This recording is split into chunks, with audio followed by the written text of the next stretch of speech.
மானம் குறையும் இன்னு மாசு படியும் இன்னு வீணா கதை முடிஞ்சு போச்சு. ஈசான மூலையில லேசான பள்ளி சத்தம் மாமன் பேர சொல்லி பேசுது.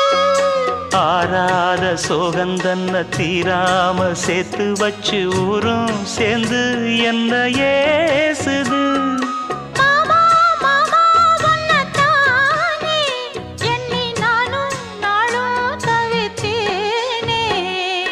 கூண்டுக்குள்ள என்ன வச்சு கூடி நின்ன ஊற விட்டு கூண்டுக்குள்ள போனதென்ன கோலக்கிளியே.